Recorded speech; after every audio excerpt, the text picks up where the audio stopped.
História, com Milton Teixeira.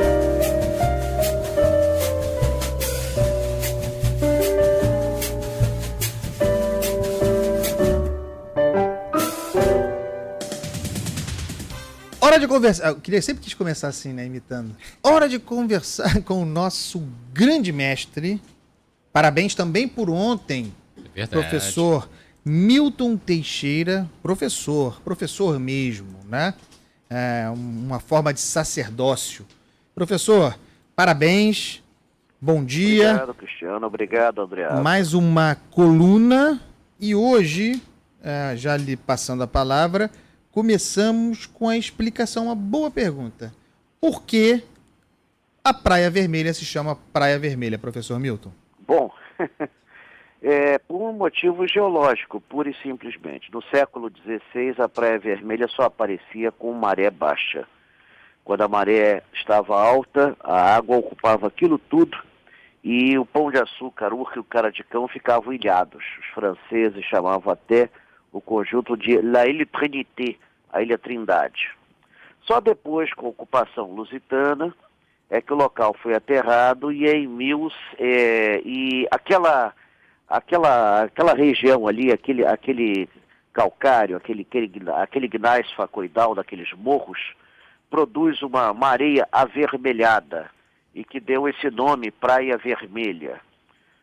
Só em 1698 é que se fez um forte ali, que foi concluído no século XVIII para impedir a invasão da cidade, e sendo que no século XIX esse forte foi ocupado pela Escola Militar, em 1857.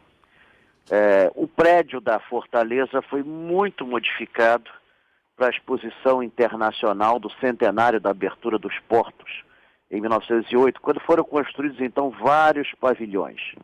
Depois da exposição, a maioria foi demolida, ficou o prédio principal, que era o quartel, que era muito bonito, mas foi destruído quando da intentona comunista de 27 de novembro de 1935.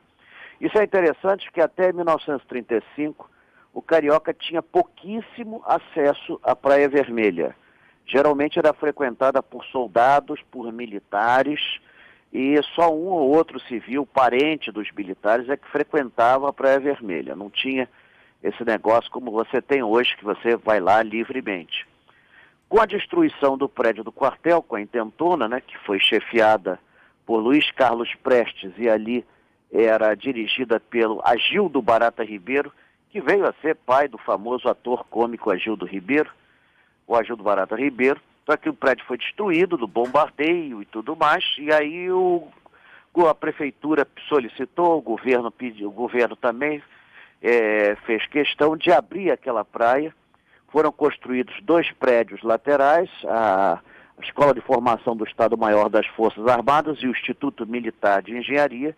Foi criada uma praça, que aliás é muito bonita, a Praça General Tiburcio, em homenagem ao patrono da engenharia militar. E a praia foi aberta à população. É uma praia funda, boa para pescaria. Nos anos 60 era o mais famoso motel da cidade do Rio de Janeiro, com apoio da classe militar. E, aliás, o local é tão romântico que ali está, desde os anos 60, a estátua do compositor romântico Frédéric Chopin. Claro, de costas para o estacionamento, porque ele era um homem muito sério. Então, essa é em linhas gerais a história da Praia Vermelha, ou Praça General Tiburcio, como desejar, né? Professor, além dessa deliciosa explicação sobre a tão agradável Praia Vermelha, um bom lugar para se visitar, queremos saber também a história do glorioso bairro do Cosme Velho, porque imagino que Cosme tenha sido jovem em algum momento, professor. O historiador Melo Moraes, que é meu trisavô, falava uma besteira, escrevia uma besteira, dizia que Cosme Velho era porque ali morava um velho chamado Cosme. Está tudo errado. Mas isso eu posso corrigir aí da família. Na verdade, existiu o cidadão Cosme Velho Pereira, que era negociante na Rua Direita. Rua Direita hoje é 1º de março, isso no início do século XVIII. Ele, em 1727, era dono ali de uma quinta. Quinta era uma fazenda, literalmente, do Largo do Machado até o Cosme Velho, eram 14 fazendas. A última era a de Cosme Velho Pereira. Para você ter uma ideia, só de extensão ela tinha quase 1 quilômetro. Era 900 e tantos metros de extensão. 1 quilômetro. Era uma fazenda imensa. Ele vivia ali, tinha muita água potável, pegava até boa parte do que hoje é a Rua das Laranjeiras. Na época era um caminho do Lavaium, só ia uma pessoa de cada vez. Hoje a Rua das Laranjeiras, mesmo alargada, sofre com problema de tráfego, mas na época era um caminho de pedestre. Olha que doideira. Que coisa. E depois esse Cosme Velho, ele conseguiu da municipalidade, aforamento daquelas terras por 3 vidas, vendeu aquelas terras, morreu, foi vendido, o filho vendeu, e aquilo caiu nas mãos do boticário José Luiz da Silva Souto, que então pegou um trecho da chácara e fez o Largo do Boticário, que nós hoje conhecemos. Sendo que a casa mais antiga, que eu creio que foi a do Boticário, é a casa 36, é a última, né? Tem de 22 a 36. São casinhas, é um recanto bastante agradável que está ainda abandonado, esperando uma obra de revigoramento, porque aquilo ali é um ponto turístico importante, numa área turística espetacular, perto da Estrada de Ferro do Corcovado, perto de instituições culturais importantes, como a Mansão Roberto Marinho.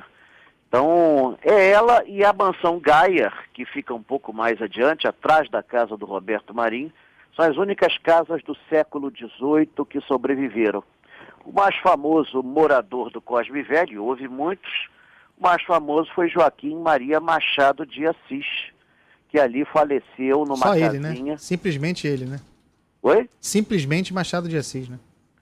Machado de Assis faleceu em 1908, ali numa casinha, que hoje tem um prédio moderno, horroroso. Detalhe, a casa existiu até 1973, quando então botaram abaixo. Olha só que coisa. Que coisa horrorosa. E depois disso, é engraçado, a casa ia ser alugada, olha bem que coisa, para o comandante do Titanic, o Joseph Smith, que claro não foi para lá porque afundou com o navio. Afundou com o navio na última viagem. Que história. Então, tem história. A casa foi abaixo, hoje perto dela tem uma casa que é um clone da casa do Machado de Assis, que o pessoal tombou, preservou e tudo mais. Mas a casa dele, que era o principal, infelizmente foi destruída. Existem outras casas lindíssimas no Cosme Velho. Hoje é apenas o que sobrou, porque eu conheci, na época tinha mansões fabulosas. Mas essas que eu citei são as mais importantes, as mais significativas. E ainda é um bairro tranquilo, apesar de ser passagem hoje em dia. Professor, concluídas as suas belas histórias, contando desses logradouros tão importantes e históricos do Rio de Janeiro, eu lhe pergunto sobre passeios, programa, o que temos aí no radar? Tem alguma coisa? Bom, nós temos ainda em estudo, nós estamos esperando a revogação da proibição de aglomerações de pessoas, né? Porque os passeios da Band eram passeios que iam 400 pessoas. Sim. Nós não podemos realizar isso porque colocaríamos essas pessoas em risco. Aliás, eu mesmo sou do grupo de risco. Eu tenho 62 anos. Aliás, eu entrei para o grupo de risco quando resolvi ser professor. Então, automaticamente, já entrei para um grupo de risco. Então, o professor não pode nem ter horóscopo, não tem futuro.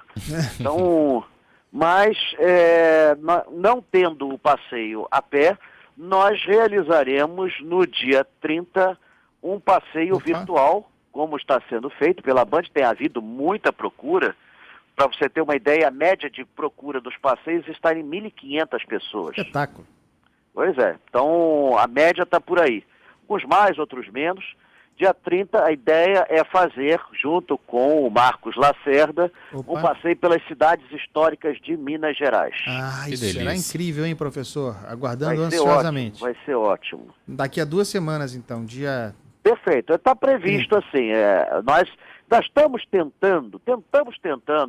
O Mário Dias está tentando ainda um passeio até com entrada limitada e tudo mais. Eu acho viável. mas depende de negociações que às vezes estão fora do controle da Band. Certo. Então, de qualquer maneira, na semana que vem, professor, a gente atualiza, além de tratar de novos logradouros do Rio de Janeiro, a gente atualiza esse calendário aí, torcendo para que a gente consiga fazer tudo, professor. Com certeza. E olha, aceitamos sugestões. Esses 2 logradouros que eu falei hoje foram sugestões de ouvintes. Podem mandar sugestões. Façam isso. É o que não falta, já tem um monte aqui pra gente mandar pro professor manda aí, analisar manda a depois. lista depois que eu vou destrinchando aos poucos. Maravilha. Professor Milton Teixeira, que passeio gostoso. Um abraço, até a semana que vem. Um abraço, muito obrigado, até a próxima. 11